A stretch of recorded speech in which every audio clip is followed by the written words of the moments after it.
Hello SLST candidate, তোমরা সবাই কেমন আছো? আশা করি তোমরা সবাই ভালো আছো।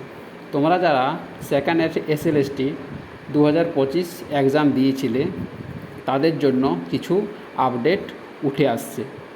ঠিক আছে, যারা 11-12-এ এমপ্যালেন হয়েছ তাদের কিছুটা তাদের কিছু কাউন্সিলিং এখনও বাকি আছে। প্রায় 14টি সাবজেক্টের মতো এখনও কাউন্সিলিং বাকি আছে। তো তাদের আগামীকাল 2 তারিখ কিংবা 5 অথবা 6 তারিখের মধ্যে তাদের যে নেক্সট কাউন্সিলিং সেটার জন্য নোটিশ আসতে চলেছে। ঠিক আছে, তোমরা আগামীকাল শনিবার ধরে রাখো। শনিবার যদি না এলো তাহলে মঙ্গলবার কিংবা বুধবার, এই দুদিনের মধ্যে তোমাদের কাউন্সিলিং যে বাকি 14টা যে সাবজেক্ট আছে সেটার যে কাউন্সিলিং সেটার জন্য নোটিশ আসতে চলেছে। ঠিক আছে, তো তোমাদের চাপ নেওয়ার সেরকম কিছু ব্যাপার নেই। তো তোমরা আগামীকাল পর্যন্ত অপেক্ষা করো, কিংবা আগামীকাল না হলেও মঙ্গলবার অথবা বুধবার এই তারিখের মধ্যে তোমাদের নোটিশ আসতে চলেছে। ঠিক আছে, এবার যারা 9-10-এর প্রায় সব সাবজেক্টেরই ডকুমেন্টস ভেরিফিকেশান কমপ্লিট হয়েছে। কিছু সাবজেক্ট বাকি আছে, যেমন 3টা সাবজেক্ট, যেগুলো হলো ইংলিশ, লাইফ সায়েন্স এবং ফিজিক্যাল সায়েন্স। এই 3টা সাবজেক্টের এখনও ডকুমেন্টস ভেরিফিকেশান বাকি আছে। তাহলে তাদেরও সেম ডেটে প্রায় আগামীকাল কিংবা মঙ্গলবার কি বুধবার, এই তারিখের মধ্যে নোটিশ আসতে চলেছে যে ডকুমেন্টস ভেরিফিকেশানের জন্য। ঠিক আছে, তো তোমরা তোমাদের ডকুমেন্টস ঠিকভাবে গুছিয়ে রাখো। তোমাদেরও মঙ্গলবার কি বুধবারের মধ্যে নোটিশ আসতে পারে। ঠিক আছে, এবার যাদের অলরেডি ডকুমেন্টস ভেরিফিকেশান হয়ে গেছে, ক্লাস 9-10 যাদের অলরেডি ডকুমেন্টস ভেরিফিকেশান হয়ে গেছে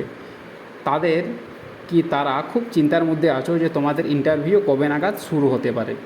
ঠিক আছে, তোমাদের ইন্টারভিউ শুরু হতে পারে আমি বলবো মে মাসের লাস্ট তারিখ।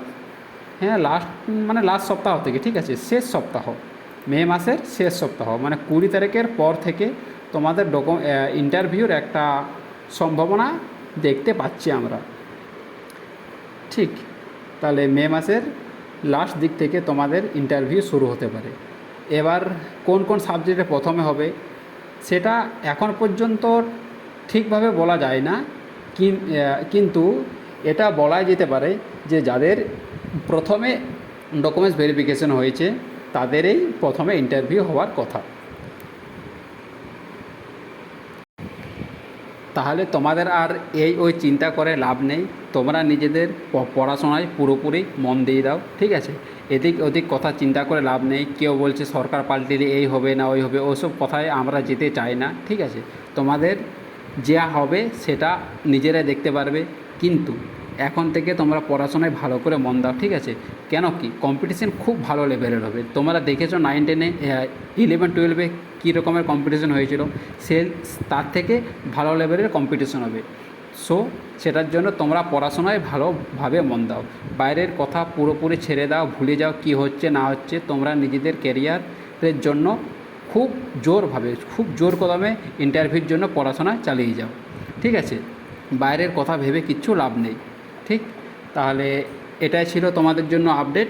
তো তোমরা সবাই ভালো থেকো এবং ভালো করে পড়াশোনা করো। ঠিক আছে, থ্যাংক ইউ।